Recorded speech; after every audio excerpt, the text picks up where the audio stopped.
दोस्तों अब बात करते हैं हम परक्विजिट्स की, जो कि लिखा है सेक्शन नंबर 17(2) में। अब परक्विजिट्स का मतलब क्या होता है?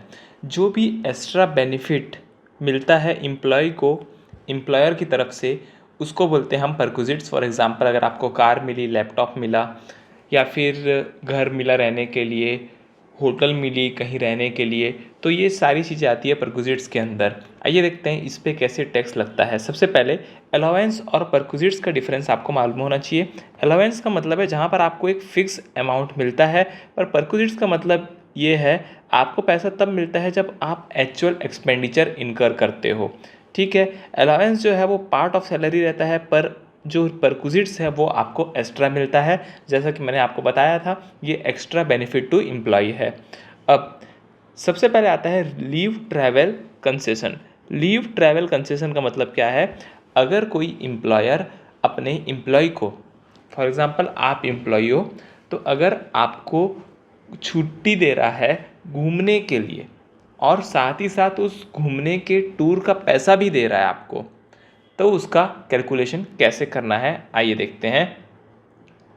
सबसे पहले आपके साथ घूमने कौन कौन जा सकता है ये देखते हैं। तो आपके साथ मतलब एम्प्लॉय, आप खुद एम्प्लॉय, स्पाउस यानी आपकी धर्मपत्नी या फिर धर्मपति, या फिर आपके चिल्ड्रन, या फिर आपके डिपेंडेंट रिलेटिव। डिपेंडेंट रिलेटिव में कौन कौन आता है? Mother, father, brother, sister. ये लोग आपके साथ घूमने जा सकते हैं। ठीक है, अब चिल्ड्रन में थोड़ा सा ट्विस्ट किया है इन्होंने। क्या ट्विस्ट किया है? अगर चिल्ड्रन आपके 1/10/98 के बाद बॉर्न हुए हैं, तो आप मैक्सिमम 2 ही चिल्ड्रन को ले जा सकते हो। अगर 1/10/98 के पहले बॉर्न हुए हैं तो कोई प्रॉब्लम नहीं है, तो आप सबको ले जाओ। पर अगर 1/10/98 के बाद आपके चिल्ड्रन बॉर्न हुए हैं तो आप 2 ही चिल्ड्रन को ले जा सकते हो, है ना।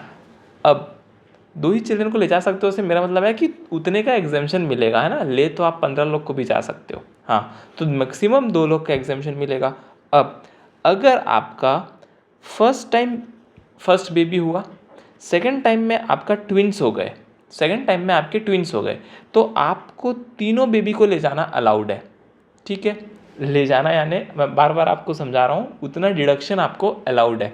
ठीक है, पर अगर आपके फर्स्ट टाइम में ही ट्विंस हो गए और सेकेंड टाइम फिर आपने एक बेबी किया, तो आपको खाली 2 बेबी के जितना अलाउंस मिलेगा। ठीक है, यानी उतना ही डिडक्शन आपको मिलेगा। तो ये बात आपको ध्यान में रखनी है। अब जो एग्जाम्पशन है वो सेक्शन नंबर 10(5) में लिखी हुई है। सेक्शन नंबर 10(5) में लिखी हुई है कितनी एग्जाम्पशन आपको मिलेगी। अगर आपको फ्लाइट की टिकट मिलती है एयर, तो एक्चुअल प्राइस जो भी होगी आपके टिकट की, या फिर इकोनॉमी क्लास की price, which ever is lower, उतना आपको एग्जेम्पशन मिलेगा, बाकी के अमाउंट पे टैक्स लग जाएगा। फॉर एग्जांपल आपको बिजनेस क्लास दी, तो बिजनेस क्लास 1 लाख की थी, इकोनॉमी क्लास 10,000 की थी, तो 10,000 का आपको रिडक्शन मिलेगा, बाकी के 90,000 के ऊपर आपको टैक्स लग जाएगा। तो एक्चुअल और economy class which ever is lower. अगर आपको ट्रेन का पैसा, मतलब ट्रेन से भेजा टूर में, बोले ट्रेन से जाओ आप, तो एक्चुअल या फिर first AC which ever is lower. Easy है, एक्चुअल या फिर first AC which ever is lower. पर अगर आपको कोई और मोड से यानी बैलगाड़ी से भेजा, या किसी भी और मोड से आपको भेजा, बस वगैरह से, तो आपको कैसे कैलकुलेट करना है? तो आपको ये देखना है कि क्या आप जहाँ गए हो वहाँ पे रेलवे फैसिलिटी अवेलेबल है। फॉर एग्ज़ाम्पल मैं मुंबई गया हूँ, रायपुर से मुंबई, तो रायपुर से मुंबई मैं किसी में भी जाऊँ, बैलगाड़ी में जाऊँ, चाहे ट्रक में जाऊँ, बस में जाऊँ, पर आपको ये देखना है कि क्या वहाँ पे रेलवे फैसिलिटी अवेलेबल थी। हाँ थी। तो अगर मैं ट्रेन से जाता तो मेरे को कितना एक्चुअल लगता या फिर फर्स्ट एसी का विच एवर इज लोअर कितना पैसा लगता, उतना ही आपको यहाँ पर एग्जेम्पशन मिलेगा, आप किसी से भी जाओ। पर अगर आप बोलोगे कि ऐसी जगह है जहाँ पे रेलवे फैसिलिटी अवेलेबल नहीं है, फॉर एग्जांपल आप मुन्नार गए, तो मुन्नार में रेलवे फैसिलिटी अवेलेबल नहीं है, तो आपको रिकॉग्नाइज ट्रांसपोर्ट फैसिलिटी देखनी है। अब रिकॉग्नाइज ट्रांसपोर्ट फैसिलिटी जो भी वहाँ पर होगी, वहाँ पर आपको एक्चुअल या फिर डिलक्स बस का फेयर, ये दोनों को कंपेयर करना है, और विच एवर इज लोअर उतना आपको रिडक्शन मिल जाएगा।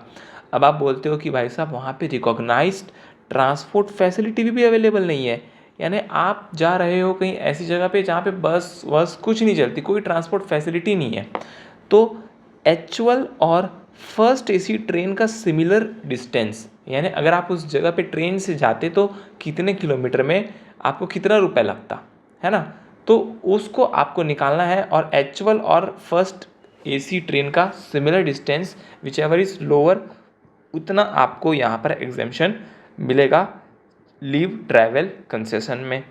अब यहाँ पर एक नोट है, maximum 2 years out of 4 years block आपको अलाउड है, यानी 4 साल में आप 2 क्लेम कर सकते हो, 2 बार जा सकते हो।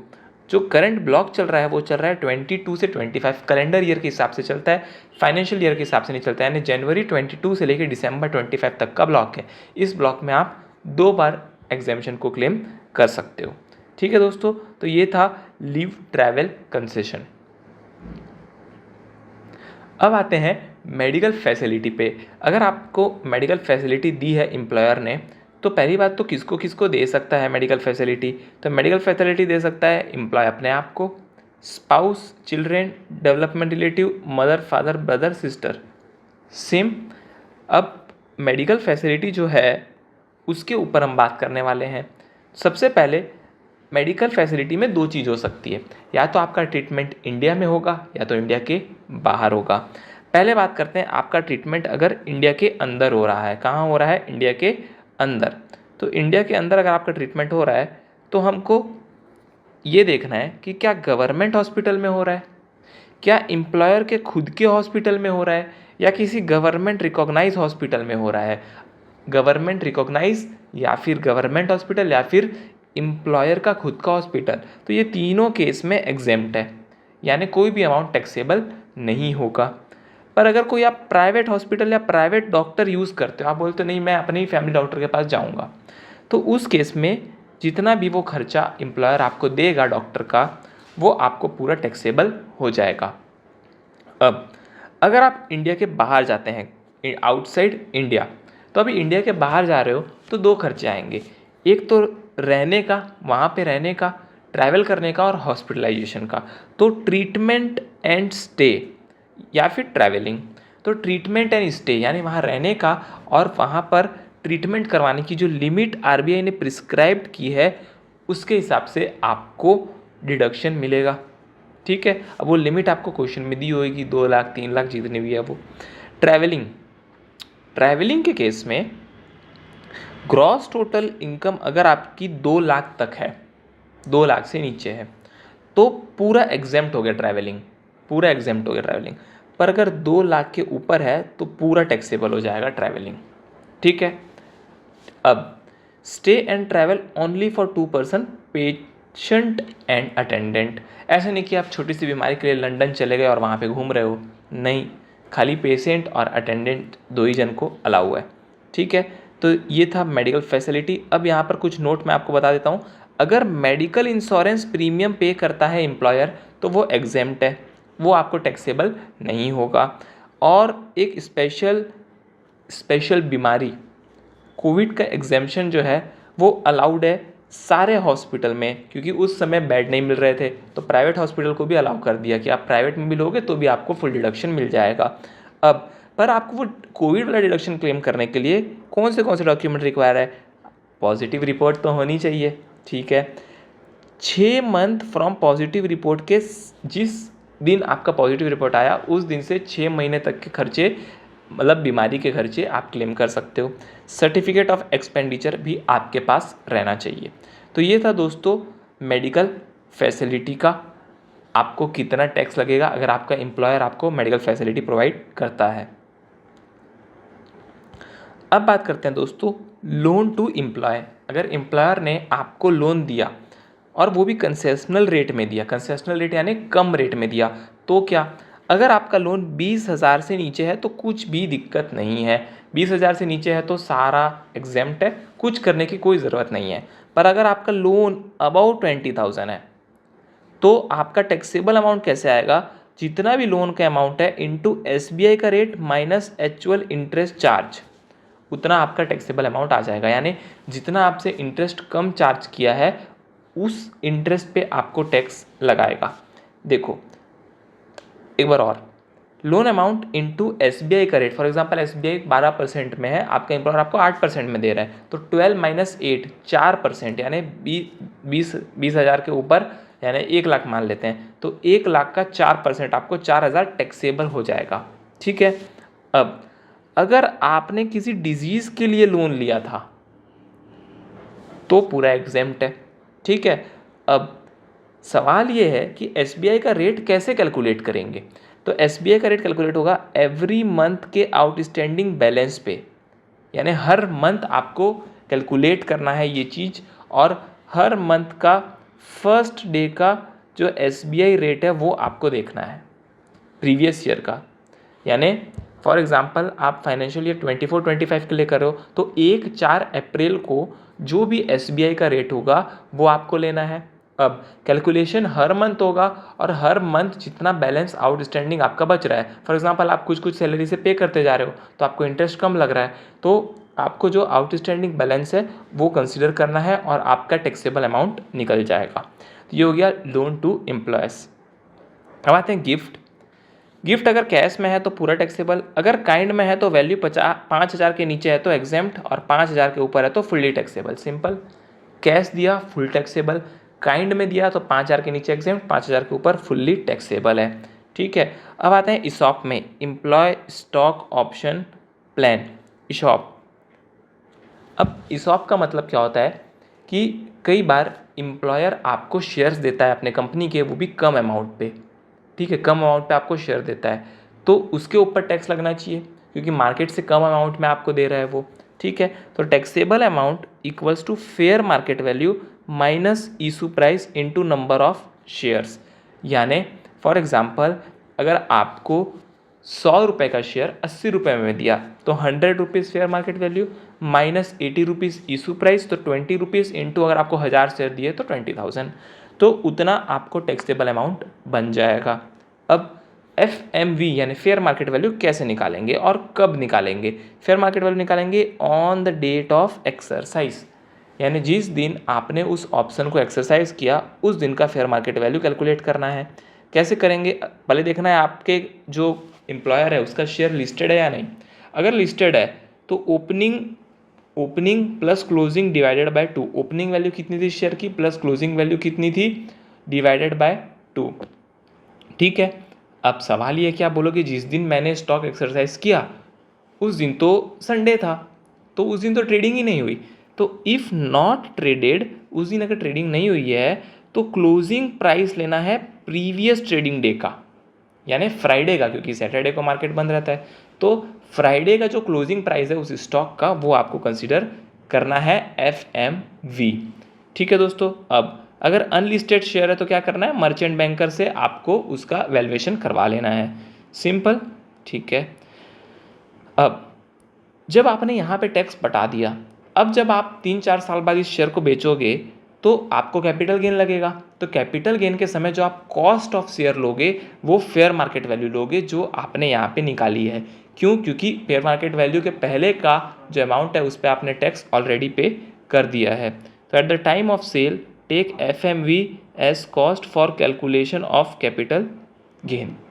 ठीक है, फिर ये हो गया आपका ESOP का। ठीक है दोस्तों, आई होप आपको समझ आया होगा। अब बात करते हैं use of movable assets. Use of movable asset यानी मूवेबल एसेट आपको यूज़ करने के लिए दे रहा है, रेडियो, TV, AC, फ्रिज वगैरह दे रहा है। अब इसमें अगर आपको लैपटॉप कंप्यूटर दे रहा है तो फुल्ली एग्जेम्प्ट है क्योंकि लैपटॉप कंप्यूटर में आप काम करते हो इसीलिए। और अगर अदर एसेट है तो उसका टैक्सेबल अमाउंट कैसे निकालेंगे, अगर आपको ये देखना है, अगर आपको फ्रिज दिया, फॉर एग्जांपल फ्रिज दिया, तो क्या फ्रिज एम्प्लॉयर का था, अगर एम्प्लॉयर का था तो उसने कितने में खरीदा उसका 10%, सिंपल। अगर उसने 1 लाख में खरीदा तो 1 लाख का 10% 10,000 आपको टैक्सेबल होगा अगर एम्प्लॉयर का फ्रिज है तो। अगर एम्प्लॉयर का फ्रिज नहीं है और उसने हायर किया है फ्रिज को, रेंट पे लिया है, तो जितना भी रेंट वो पे कर रहा है उतना आपका टैक्सेबल हो जाएगा। आई होप आपको ये बात समझ आई हो। अब आते हैं ट्रांसफ़र ऑफ मूवेबल एसेट। अब यहाँ पर तो वो यूज़ करने के लिए दे रहा था, अब वो आपको बेच दे रहा है, मूवेबल एसेट आपको दे दे रहा है, तो उसका कैलकुलेशन कैसे करेंगे। अब फॉर एग्जांपल अगर कंप्यूटर और लैपटॉप है तो कैलकुलेट कैसे करना है, जो भी आपका WDV आएगा, WDV यानी सामने वाले ने जब उस एसेट को, लैपटॉप को खरीदा, तब से लेकर आज तक आपको डेप्रिसिएशन चार्ज करना है 15% WDV मेथड से। हर साल आपको 50% उसकी वैल्यू कम करती जानी है, और आज जो वैल्यू आएगी माइनस आपने जितना पे किया है। आज समझ लो उस लैपटॉप की WDV आई 25,000 और आपने पे किया 15,000, तो 25 माइनस 15 10,000 जो है वो टैक्सेबल हो जाएगा। ठीक है, अब बात करते हैं कार की। तो कार का भी सेम है, बस जो डेप्रिसिएशन है वो 20% WDV हो गया। यानी कार अगर आज के डेट में 8 लाख की थी और आपको मिली 6 लाख की, तो 8 लाख माइनस 6 लाख 2 लाख। ठीक है, तो वो हो जाएगा आपका टैक्सेबल वैल्यू। और अगर कोई और एसेट है तो आपको 10% लगाना है, पर स्ट्रेट लाइन मेथड से लगाना है। तो ये थर्ड पॉइंट आपको याद रखना है कि एनी अदर एसेट के केस में SLM है, और बाकी कार और लैपटॉप के केस में WDV मेथड है। तो 50-20-10% SLM मेथड से लगाना है। जितना भी पैसा आप दोगे वो माइनस होगा, वो आपको याद रखना है, माइनस कंसिडरेशन करना है। ठीक है, तब आएगा आपका टैक्सेबल वैल्यू।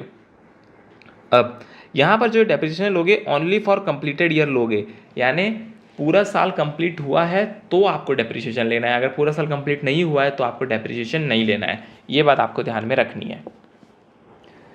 इसके बाद दोस्तों आता है लंच फैसिलिटी। अगर लंच फैसिलिटी आपको मिल रही है तो 50 रुपीज़ तक तो एग्जेम्प्ट है। 50 रुपये के नीचे आज तो कुछ खाना मिलता ही नहीं है, पर फिर भी अगर कहीं से मिल गया तो 50 रुपये तक का तो एग्जेम्प्ट है। 50 रुपये के ऊपर जितना गया टैक्सेबल। अब आप जंगल में गए हो काम करने, उधर तो खाना मिल नहीं रहा है, तो उधर क्या करना, अगर रिमोट एरिया है तो एग्जेम्प्ट, तो वहाँ पर अगर आपका एम्प्लॉयर खाना देता है तो भी एग्जेम्प्ट है, और ब्रेकफास्ट वगैरह देता है, स्नैक्स वगैरह देता है तो वो भी एग्जेम्प्ट है। तो इतना लंच फैसिलिटी में आपको अलाउड है, यानी आप ज़्यादा नहीं खा सकते। फिर 9th पॉइंट ऑलरेडी मैंने कवर कर लिया है।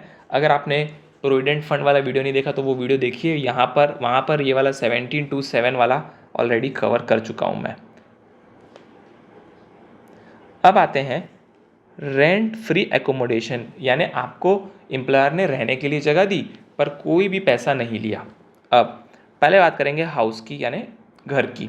अगर आप गवर्नमेंट एम्प्लॉय हो, कौन हो गवर्नमेंट एम्प्लॉय, तो एक लाइसेंस फीस लिखी हुई आती है गवर्नमेंट एम्प्लॉय के पास। उस लाइसेंस फीस में जितना भी अमाउंट लिखा होगा उतना आपको टैक्सेबल हो जाएगा। सिंपल, आपको अगर क्वेश्चन में, अगर आप स्टूडेंट हो क्वेश्चन में आए तो क्वेश्चन में लाइसेंस फीस दिया होता है। ठीक है, अब अगर आप प्राइवेट एम्प्लॉय हो, कौन हो, प्राइवेट एम्प्लॉय, तो आपको देखना है कि क्या वो घर एम्प्लॉयर का खुद का है या फिर क्या वो घर हायर किया हुआ है। अगर खुद का घर है तो 7.5%, 10%, 15% ऑफ सैलरी, यानी आपकी जितनी भी सैलरी है उसका ये परसेंटेज कैलकुलेट करना है। कब, अगर पॉपुलेशन उस जगह, जिस जगह घर है 10 लाख के नीचे है तो 7.5%, 10 से 25 लाख के बीच में है तो 10%, और 25 लाख के ऊपर है तो 15%।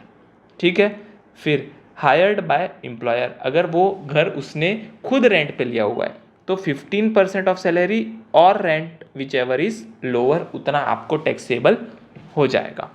ठीक है दोस्तों, अब बात करते हैं जो सैलरी दिया हुआ है वो सैलरी कैसे निकालना है।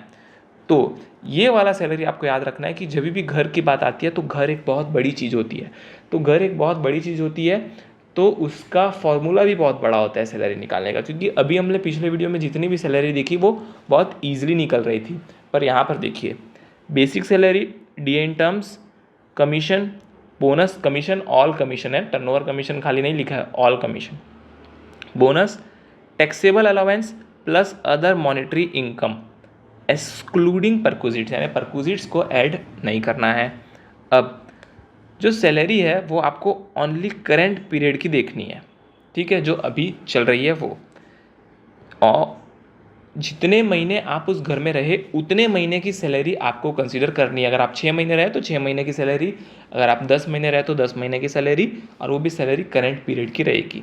ठीक है, रिटायरमेंट बेनिफिट जो भी है वो आपको सैलरी वाले फार्मूले में नहीं लेना है, जैसे कि PF, वगैरह, ग्रेचुइटी वगैरह है वो सब नहीं लेना है। पीएफ का कंट्रीब्यूशन और इंटरेस्ट इसमें नहीं आएगा। ठीक है दोस्तों, ये था सैलरी का डेफिनेशन। आपका रेंट फ्री एकोमोडेशन कैलकुलेट करने के लिए खाली घर की बात करी है अभी तक मैंने। घर के साथ साथ अगर आपको फर्नीचर भी मिल रहा है तो आपको ये देखना है कि फर्नीचर क्या ओन्ड है या हायर्ड है। हायर है तो हायर चार्जेस दे दो, कहानी ख़त्म। अगर ओन्ड है तो 10% ऑफ कॉस्ट आपको देना पड़ेगा। ठीक है, तो ये हो गया कंप्लीटली आपका रेंट फ्री एकोमोडेशन। अब बात करते हैं होटल बेनिफिट के बारे में। होटल बेनिफिट यानी आप होटल में रहे हो और उसका पैसा एम्प्लॉयर भर रहा है, तो क्या होगा, टैक्स लगेगा। Tax 24% of salary. कितना परसेंट, 24% ऑफ सैलरी। और जो होटल का रेंट होगा वो विच एवर इज लोअर, दोनों में से जो भी लोअर होगा उतना टैक्सेबल हो जाएगा। पर अगर आपका ट्रांसफ़र हो गया चेन्नई से मुंबई, आप मुंबई पहुंच गए, अभी मुंबई में कोई घर ही नहीं दिया आपको रहने के लिए, और आपको वो ट्रांसफ़र की वजह से कुछ दिन होटल में रहना पड़ा, तो आपको एग्जेम्प्ट होगा। If hotel benefit during transfer of employ less than 15 days exempt. 15 दिन तक आपको ट्रांसफ़र का पीरियड अलाउ किया गया है। 15 दिन में आप आराम से घर ढूंढ लो और रह लो। अगर आप 15 दिन में घर नहीं ढूंढ पाए और फिर भी होटल में रहते हो और उस होटल का खर्चा आपका एम्प्लॉयर भरता है, तो आपको वो पूरी अमाउंट टैक्सेबल हो जाएगी। ठीक है दोस्तों, ये हो गया होटल का बेनिफिट। अब अगर पॉइंट नंबर 10 और 11 में, यानी होटल के बेनिफिट में या ये घर में या कुछ भी, अगर आपसे एम्प्लॉयर कुछ भी लेता है, कोई भी पैसा लेता है, तो आपको उसको माइनस करना है। फॉर एग्जांपल वो होटल का आपसे 500 रुपये ले रहा है पर होटल है 800 की, तो 300 रुपये टैक्सेबल होगा। वैसे ही ऊपर 10 और 11 में अगर आपने कुछ भी पे किया है एम्प्लॉय ने, तो वो माइनस हो जाएगा। अब बात करते हैं कार फैसिलिटी की। बहुत सारे एम्प्लॉय को कार मिलती है, तो कार मिलती है और अगर प्योर ऑफिस पर्पस के लिए यूज़ होती है तो एग्जेम्प्ट है। पर्सनल पर्पस के लिए यूज़ होती है तो दो चीज़ देखनी, क्या वो फुल्ली पर्सनल पर्पस के लिए यूज़ हो रही है या पार्टली पर्सनल पर्पस के लिए यूज़ हो रही है। अगर फुल्ली पर्सनल यूज़ है तो टैक्सेबल है। कितना टैक्सेबल है, अगर कार एम्प्लॉयर की है तो 10% ऑफ कॉस्ट, हर जगह 10% ही था। हायर, अगर एम्प्लॉयर ने कार आपके लिए रेंट पे मंगाई है तो जितना भी हायर चार्जेस है वो, प्लस ड्राइवर की सैलरी, प्लस जो रनिंग एंड मेंटेनेंस चार्जेस यानी फ्यूल वगैरह, वो सारे इसमें ऐड हो जाएंगे। तो अगर आप पर्सनल के लिए ले रहे हो तो सारी चीज़ें ऐड होगी, रेंट चार्जेस, ड्राइवर सैलरी और रनिंग एंड मेंटेनेंस। और अगर कार एम्प्लॉयर की है तो 10% of cost plus driver salary plus running and maintenance. पर अगर कार पार्सली यूज़ हो रही है ऑफिस के लिए, पार्सली यूज़ हो रही है आपके घूमने के लिए, पर्सनल पर्पस के लिए, तो क्या, तो हम ये देखेंगे कि क्या एम्प्लॉय की कार है, क्या आपकी खुद की कार है। अगर आपकी खुद की कार है और रनिंग एंड मेंटेनेंस चार्जेस आप खुद दे रहे हो तो आपको बेनिफिट ही नहीं हुआ। अगर आप अपने कार में खुद तेल डलवा रहे हो तो इनकम टैक्स तो कुछ नहीं बोलेगा ना आपको, बिल्कुल नहीं बोलेगा। पर अगर कार आपकी है और रनिंग एंड मेंटेनेंस फ्यूल भरा रहा है आपका एम्प्लॉयर, तो हो जाएगा टैक्सेबल। टैक्सेबल कितना होगा, 1800, 2400। अगर आपकी कार 1600 सीसी तक है तो 1800 रुपये पर मंथ के हिसाब से एग्जेम्पशन आपको मिलेगी। और अगर आपकी कार 1600 सीसी के ऊपर है तो आपको 2400 रुपये पर मंथ के हिसाब से एग्जेम्पशन मिलेगी। ठीक है, अमाउंट पेड माइनस करना है ये वाला। ठीक है, अमाउंट पेड के बाद माइनस करना है ये 1800 2400, फिर जो अमाउंट आएगा वो टैक्सेबल हो जाएगा। ठीक है, अब अगर कार एम्प्लॉयर की है तो फिर से देखेंगे कि रनिंग एंड मेंटेनेंस चार्जेस कौन दे रहा है। अगर एम्प्लॉय दे रहा है, अगर आप खुद दे रहे हो, तो टैक्सेबल कितना होगा, 600 या फिर 900 पर मंथ। डिपेंड करता है कि अगर आपकी कार 1600 सीसी तक है तो 600, 1600 सीसी से ज़्यादा है तो 900। एम्प्लॉयर की बात करें, अगर एम्प्लॉयर की कार है, एम्प्लॉयर ही चार्ज पे कर रहा है, तो टैक्सेबल होगा 1800 पर मंथ या 2400 per month. 1800 up to 1600 CC और 2400 16 सीसी से ज़्यादा की कार है तो। अब एक मेजर डिफरेंस मैं आपको बताता हूँ, ये दोनों केस में, ये वाले केस में ये टैक्सेबल अमाउंट है। टैक्सेबल अमाउंट यानी सीधा यही आपको चार्ज कर देना है। पर ये वाले केस में टैक्सेबल अमाउंट में से आपको अमाउंट पेड माइनस करना पड़ेगा। ठीक है, ये दोनों डिफरेंस आपको ध्यान में रखना है। अब अगर ये कार वाले लफड़े के साथ साथ आपको ड्राइवर भी मिल रहा है, कौन मिल रहा है? ड्राइवर। तो ड्राइवर के लिए 900 पर मंथ उसके अंदर ऐड कर लो एक्स्ट्रा। ठीक है, अब सवाल ये है कि आपको 2 कार दी और दोनों कार आपकी यूज़ हो रही है, पर्सनल और सब मिक्स करके आप यूज़ कर रहे हो, तो क्या होगा? अगर 2 कार दी है पार्शियली यूज़ के लिए तो सेकेंड कार को फुल्ली पर्सनल माना जाएगा। फुल्ली पर्सनल माना जाएगा यानी ये वाला लगेगा, ये वाला कॉन्सेप्ट लगेगा। फुल्ली पर्सनल माना जाएगा तो ये वाला कॉन्सेप्ट लगेगा। ठीक है दोस्तों, ये थी हमारी कार फैसिलिटी जो हमने कवर की अभी। ठीक है, अब हम आएंगे transport facility for transport employ. Railway के टीटी, रेलवे के लोग, फ्लाइट के अटेंडेंट, फ्लाइट की एयर होस्टेस, ये सब की टिकट पे उनको डिस्काउंट मिलता है या फिर उनको टिकट्स फ्री में मिलती है, तो क्या करना है? अब एयरलाइन है और रेलवे है तो सीधा सीधा एग्जेम्प्ट कर दो जी, एग्जेम्प्ट कर दो। एयरलाइन रेलवे को एग्जेम्प्ट कर दो और बाकी सबको टैक्सेबल कर दो। याद रखना, एयरलाइन रेलवे को टैक्सेबल कर दो, बाकी सबको एग्जेम्प्ट कर दो। ठीक है, फिर आता है एजुकेशन फैसिलिटी। अब एजुकेशन फैसिलिटी एम्प्लॉय के लिए है यानी आपके लिए है, खुद के लिए है तो फुल्ली एग्जेम्प्ट। पर अगर आपके बच्चों के लिए है, अगर आपके बच्चों के लिए कोई फैसिलिटी दी गई है एजुकेशन की तो फुल्ली टैक्सेबल होगी, फुल्ली टैक्सेबल होगी। पर अगर वो एम्प्लॉयर की स्कूल है या एम्प्लॉयर के किसी इंस्टीट्यूट से टाई अप है और वहाँ आप अपने बच्चे को पढ़ा रहे हो तो आपको 1000 रुपीज़ पर मंथ पर चाइल्ड के हिसाब से एग्जेम्पशन मिलेगी। 1000 रुपीज़ पर मंथ पर चाइल्ड के हिसाब से एग्जेम्पशन आपको मिल जाएगी। ठीक है, और अगर आपका कोई रिलेटिव पढ़ने जाता है तो उसको पूरा टैक्स लगेगा। ठीक है, गैस, इलेक्ट्रिसिटी, वाटर या फिर फ्री सर्वेंट अगर आपको मिल रहा है तो फुल्ली टैक्सेबल है, उसमें कुछ भी छूट नहीं है। और कोई और परक्विजिट्स है तो उसको फुल्ली टैक्सेबल करना जिसका नाम आपने ऊपर नहीं पढ़ा हो। कुछ परक्विजिट्स एग्जेम्प्ट भी है, जैसे कि टेलीफोन या फिर मोबाइल बिल या फिर स्कॉलरशिप दी है अगर आपके चिल्ड्रन को तो भी एग्जेम्प्ट है। Goods sold by employer to employ at reasonable price, अगर आप मिठाई की दुकान में काम कर रहे हो, अगर आपको मिठाई सस्ते में मिल रही है तो उस पर टैक्स नहीं लगेगा, है ना। Tax on non monetary perquisites paid by employer, तो अगर एम्प्लॉयर नॉन मॉनिटरी परक्विजिट्स का जो टैक्स आता है वो पे करता है एम्प्लॉय के बदले तो उस पर टैक्स नहीं लगाना है वापस। ठीक है, तो ये था परक्विजिट्स का एग्जाम्पशन। अब आते हैं प्रोफेशनल टैक्स के ऊपर। प्रोफेशनल टैक्स अंडर सेक्शन 16 में इसका डिडक्शन मिलता है। अगर एम्प्लॉयर पे कर रहा है तो आपको ऐड टू सैलरी पहले उसको टैक्सेबल करना है, फिर डिडक्शन लेना है सेक्शन 16 में। यानी अगर उसने आपके बदले 2500 पे किए तो पहले 2500 जुड़ेंगे, फिर 2500 माइनस हो जाएंगे तो कुछ नहीं होगा भाई, कोई इफेक्ट नहीं आएगा। ठीक है, पेड बाय एम्प्लॉय, अगर एम्प्लॉय आपने खुद पे किया है तो माइनस हो जाएगा। क्लेम डिडक्शन अंडर सेक्शन 16, तो आपको फ़ायदा होगा, जितना आपने पे किया उतना माइनस हो जाएगा। Professional tax. फिर आता है एंटरटेनमेंट अलाउंस, अगर आपको एंटरटेनमेंट करने के लिए कोई पैसा मिल रहा है और अगर आप अदर एम्प्लॉय हो, गवर्नमेंट एम्प्लॉय नहीं हो, तो आपको फुल्ली टैक्सेबल है, फुल्ली टैक्सेबल। पर अगर आप गवर्नमेंट एम्प्लॉय हो तो आपको डिडक्शन मिलेगा सेक्शन 16 में। कितना डिडक्शन मिलेगा? 20% ऑफ बेसिक सैलरी। यहाँ पे बेसिक सैलरी है, यहाँ पे सैलरी के डेफिनेशन की ज़रूरत नहीं है, बेसिक सैलरी। एक्चुअल अमाउंट जितना मिला या फिर 5000 विच एवर इज लोअर, उतना अमाउंट आपका एग्जेम्प्ट हो जाएगा एंटरटेनमेंट अलाउंस। ठीक है, अब स्टैंडर्ड डिडक्शन है जो इस साल अपडेट होकर 75,000 पर एनम हो चुका है, यानी जितनी सैलरी आप कैलकुलेट करोगे उसमें से सीधा सीधा डिस्काउंट मिल जाएगा 75,000 रुपीज़ का। अब एक कॉन्सेप्ट आता है पे स्केल का। पे स्केल का मतलब क्या है? कई बार क्या होता है जब आपको कोई हायर करता है तो आपको ऐसा लिख के देता है, भाई साहब ये आपकी पे स्केल है।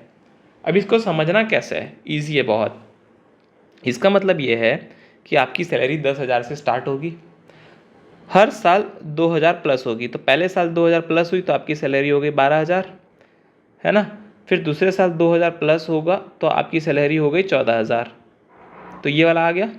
अब 14,000 के बाद 3,000 प्लस होगा तो प्लस 3,000, तो ये हो गया 17,000, फिर प्लस 3,000 तो ये हो गया आपका 20,000, फिर आपका ये वाला पड़ाव आ गया, कौन बनेगा करोड़पति का।